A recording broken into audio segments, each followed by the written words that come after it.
소리로 듣는 강산구보 2호로 이야기로 풀어본 강산의 설날 풍경 시작합니다. 시민작가의 작품입니다. 마루 위 액자에 걸린 희망. 강산구 신창동 박정도. 내가 중학생 시절에 큰형이 결혼했는데 그때 형수가 액자 하나를 가져왔다. 집안 마루 위에 걸어둔 그 액자에는 영국 시인 바이런의 희망이라는 시가 적혀 있었다. 시가 워낙 좋아서 지금도 암송하고 있다. 폭풍이 부는 들판에도 꽃은 피고 지진난 땅에서도 샘은 솟고 초토 속에서도 푸른 돋아난다. 밤길이 멀어도 아침에 동산을 빛내고 오늘이 고달파도 보람찬 내일이 있다. 오, 젊은 날의 꿈이여 낭만이여 영원히. 집안 형편이 넉넉지 않아 어려움이 많았지만 나는 이 액자 속 글귀를 틈틈이 바라보며 자랐다. 삶이 고단해도 늘 희망을 품고 공부했고 언젠가는 형편이 나아질 것이라는 믿음을 놓지 않았다. 희망은 가난했던 내게 삶을 버티게 해준 힘이었다. 그렇게 하루하루를 견디며 살아오다 보니 어느 정도는 가난에서 벗어날 수 있었다. 지금은 작지만 집도 마련했고 큰 빚 없이 소박한 일상을 살고 있다. 요즘은 물가도 오르고 앞날에 대한 걱정도 크다. 그래도 나는 가끔 그 시절 마루 위에 걸려있던 액자를 떠올린다. 폭풍이 불어도 꽃은 피고 초토 위에도 푸른 돋아난다는 문장. 삶이 언제나 편안할 수는 없겠지만 버틸 힘은 어디에나 남아있다고 믿는다. 희망은 거창한 말이 아니라 하루를 견디게 해주는 작은 문장일지도 모른다. 설날 밥상 최대의 화두, 시민이 기대하는 광주 전남 행정통합. 올해 설날 밥상 최대의 화두인 광주 전남 통합. 이를 통해 시민들이 가장 기대하는 부분은 무엇일까? 일상의 변화에서 광산구의 미래까지 학생, 직장인, 소상공인 등 다양한 시민들의 목소리를 담았다. 소상공인 송재희. 광주 전남 통합이 장사가 되는 환경을 만드는 방향이었으면 해요.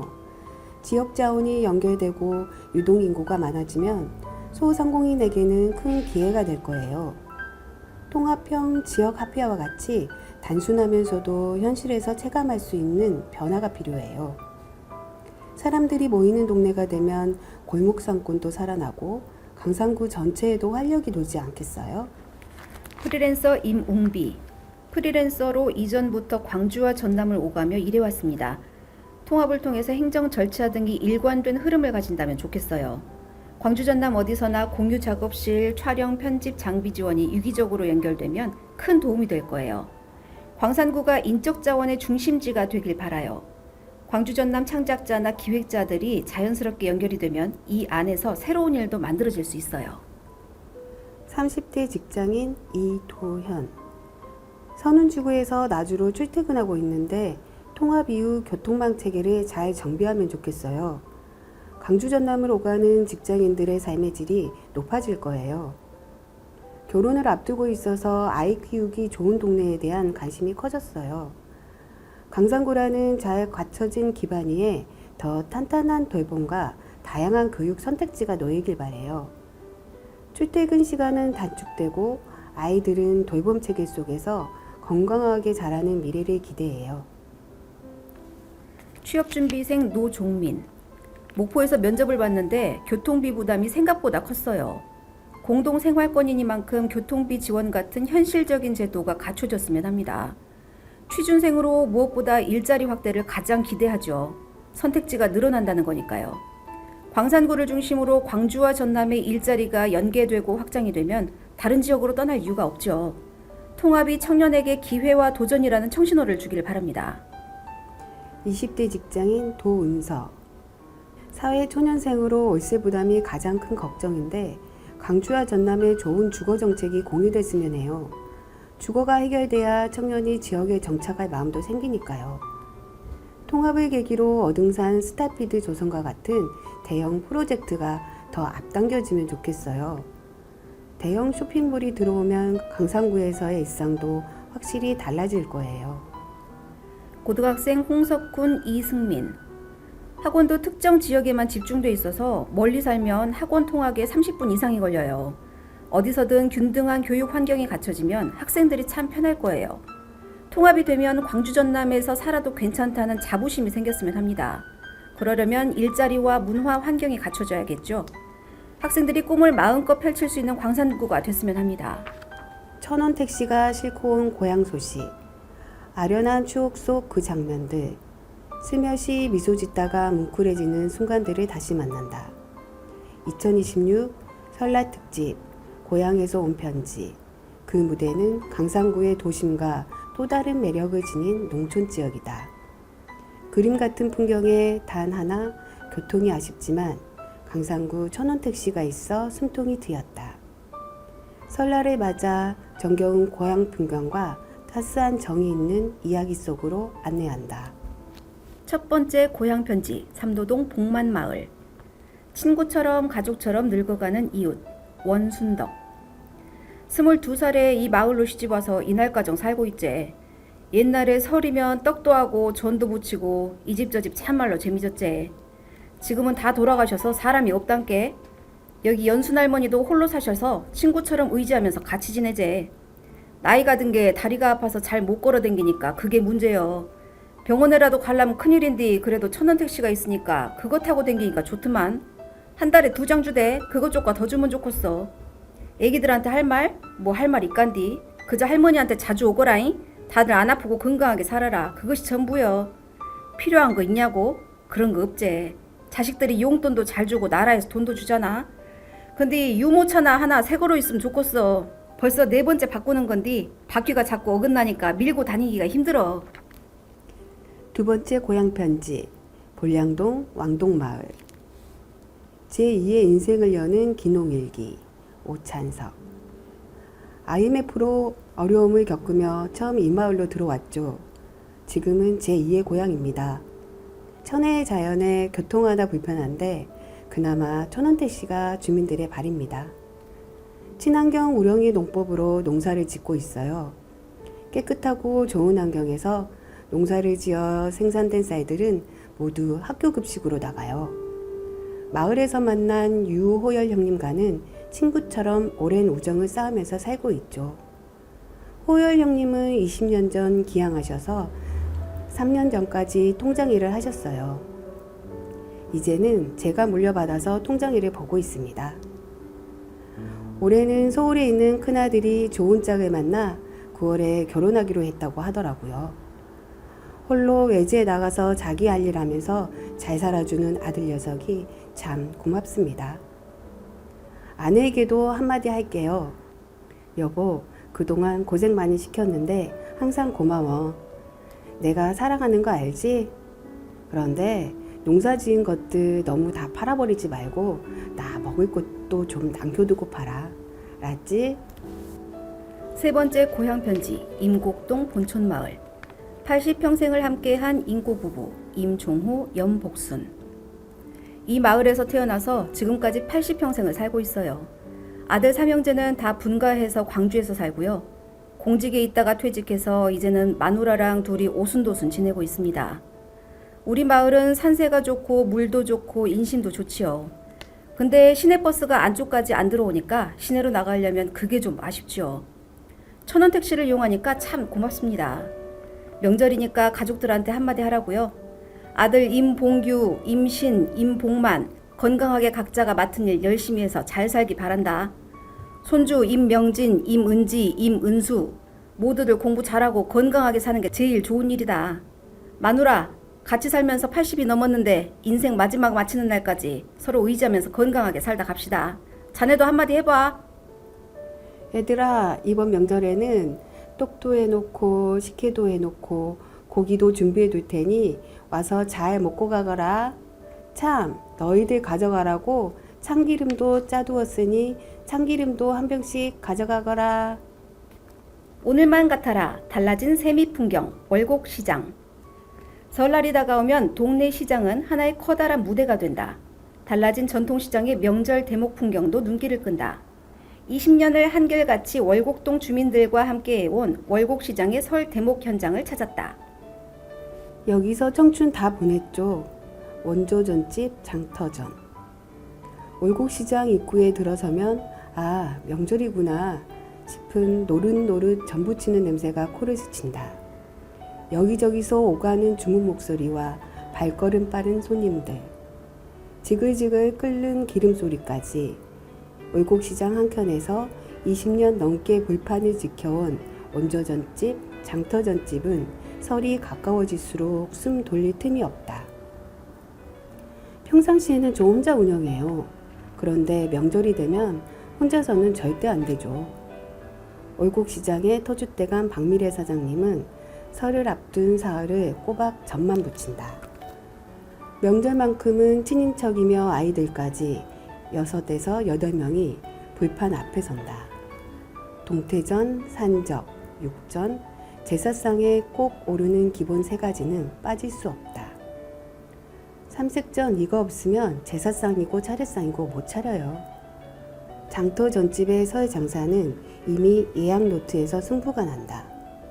손때 묻은 공책 한 권에 날짜별, 이름별, 주문이 빼곡하다. 그냥 와서 사려면 늦다. 실제로 명절 전날이면 오후 2시만 넘어도 전이 동난다. 기름을 다시 쓰지 않기 때문에 더 붙일 수도 없다. 기름 2번 쓰면 맛이 달라요. 그건 못 팔죠.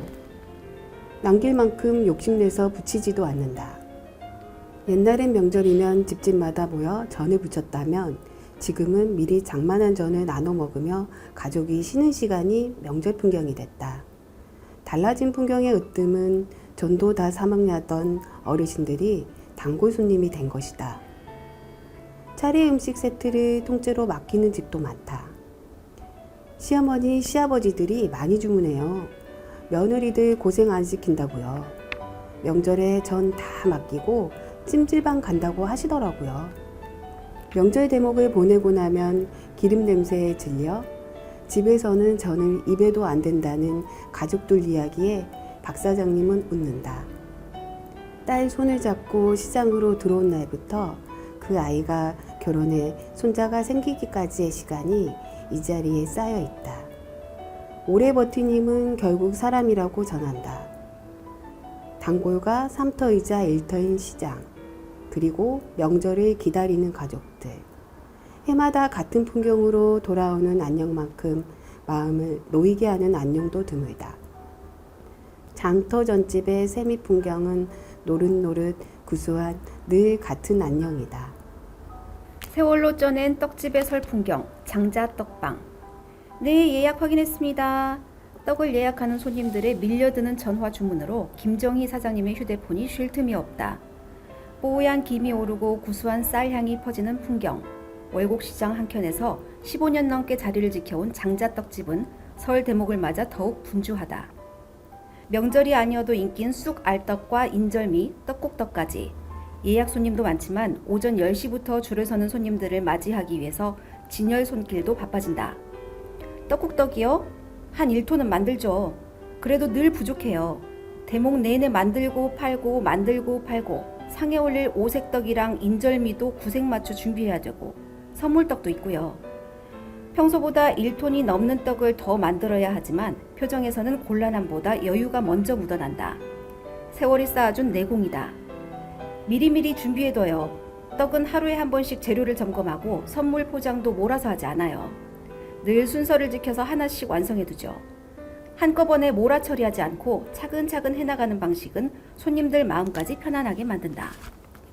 그렇게 준비해도 떡이 모두 소진되면 찾는 손님들에게 못 드리는 것이 늘 아쉽다고 한다. 여긴 단골이 많아요. 우리 떡 드시던 어르신이 요양원 가시면 명절에 자녀분들이 대신 오세요. 우리 어머니가 여기 떡만 드셨다고. 어떤 분은 내가 죽으면 장례식장에 오는 사람들은 장자떡 먹게 하라고 유언처럼 말씀하시기도 했어요. 엄마 손잡고 오던 꼬마가 대학생이 돼서 오고요. 한 사람만 기억에 남는다기보다는 이렇게 세월을 같이 살아온 게 특별한 것 같아요. 그래서 김정희 대표는 언제나 같은 맛을 지키는데 힘을 쏟는다. 좋은 쌀을 고집해 떡이 쉽게 무르거나 퍼지지 않도록 하고 화려한 기술보다 재료와 기본을 우선한다. 누가 만들어도 장자떡밥 맛을 잃지 않도록 지켜온 레시피는 자존심이자 손님을 향한 마음이다. 설 지나도 이 가게를 계속 지키고 싶어요. 정년이요? 70 넘어도 건강하게 떡 만들고 장자떡빵 찾는 손님분들 계속 만나야죠. 이웃사촌이라는 말이 월곡시장 장자떡빵의 찰떡처럼 어울린다. 진득한 단골들과 쌓은 시간이 이곳에서 시작됐기에 김 대표에게 월곡시장은 일터를 넘어 삶의 터이다. 첫 설에 맞는 새내기 사장님의 설렘, 싱싱수산. 산지에서 직송한 수산물 차량이 오가고 장바구니를 든 손님들의 발걸음은 평소보다 빠르다. 설 준비는 역시 시장이지. 월곡시장을 향한 주민들의 믿음이 묻어난다. 설을 앞두고 수산 코너에는 차례상에 오를 생선을 고르는 손님들이 모여든다. 어른이 생선은 은빛 비늘을 반짝이고 수조 속 해산물은 팔딱팔딱 힘이 넘친다. 굴과 낙지는 바닷내음을 머금은 채 매대를 채운다. 이 분주함의 한가운데 월곡시장 싱싱수산이 있다. 수산물 장사를 시작한 지 오래되지 않은 신참 이만승 사장님에게 이번 설은 더욱 특별하다. 추석은 치러봤지만 설 대목은 처음이라 더 긴장된다고. 대목 장사로 설을 앞당겨 만든 사장은 이른 아침부터 움직인다. 이만승 사장은 가게 문을 열자마자 생물 상태부터 살핀다. 굴을 확인하고 낙지가 힘을 잃지 않았는지 다시 살핀다. 얼음을 채워 신선도를 지키는 손길이 분주하다. 영화의 추위에 손을 쉽게 트고 갈라지지만 이 가정만큼은 거를 수 없다. 조기, 민어, 병어, 차례상에 오를 생선 이야기도 잦아진다. 이웃 상인들의 조언에 귀를 기울이며 막내 사장은 설 장사를 배운다. 어떤 걸 찾는지 언제 손님이 몰리는지 다 기억해두려고요. 기대감은 매대 위 해산물처럼 차곡차곡 쌓인다. 명절을 맞아 아픈 가족을 위해 좋은 생물을 찾는 손님들의 사연도 오간다. 요양원에 계신 어르신들 드실 거라 가격은 상관없고 좋은 걸 달라시더라고요. 그래서 더 신경 써 챙겨드렸죠. 뿌듯했어요. 경기가 쉽지 않지만 설을 앞둔 시장에는 여전히 희망이 있다. 장지마로 오는 손님들, 단골들의 발걸음, 새내기 상인의 설렘. 설맞이 전통시장은 주민들의 여러 이야기가 더해져 해마다 같은 듯 또 다른 풍경으로 새해를 맞이하고 있다. 명절을 맞아 더 뜨거운 SNS 핫플 월곡 분식. 다닥다닥 붙은 점포들 사이 순대를 찌는 찜기에서 김이 모락모락 오른다. 이름은 소박한 월곡 분식이지만 설 명절이면 시장한 SNS 맛집으로 입소문이 난다. 고향을 찾은 청년들이 여기 꼭 가야 해 라며 줄을 서는 풍경도 낯설지 않다. 월곡 분식의 메뉴는 떡볶이, 튀김, 순대, 김밥. 특별할 것 없어 보이지만 자극적이지 않은 양념과 깊은 국물 맛, 바삭한 튀김 식감이 기본을 단단히 지킨다. 여기에 청년 사장님의 무심한 힙함이 더해져 월곡시장 분위기를 산뜻하게 바꾼다. 설 명절 고향으로 돌아온 청년들이 명절 음식 준비에 바쁜 어머니를 대신해 심부름을 나왔다가 이곳에 멈춰서는 이유도 그 때문이다. 고추튀김이요. SNS에서 봤어요. 난 순대. 여기 순대 맛있어. 반가운 인사와 함께 주문이 이어진다. 후기는 SNS로 퍼진다. 어릴 때 엄마 손 잡고 오던 곳, 설 끝나고 친구랑 다시 찾는 집이라는 말이 댓글로 이어진다. 월곡 분식은 단순한 맛집이 아니라 변해가는 시장 문화 속에서 세대와 시간을 잇는 작은 연결고리다. 김승우 대표는 SNS 홍보에 큰 힘을 들이지 않는다. 온라인은 취향이잖아요. 기대와 다른 맛이면 실망하실까봐 온라인 홍보는 손님들 몫으로 남겨두고 있어요. 사진 찍기 좋은 간판과 친근한 응대, 합리적인 가격. 의도적으로 트렌드를 쫓지 않아도 매일 쌓아온 일상과 맛이 스스로 콘텐츠가 되어 새로운 설 풍경을 만든다. 사람이 떠나고 나무는 남았다. 화재 이후 다시 뿌리 내린 황산마을 느티나무.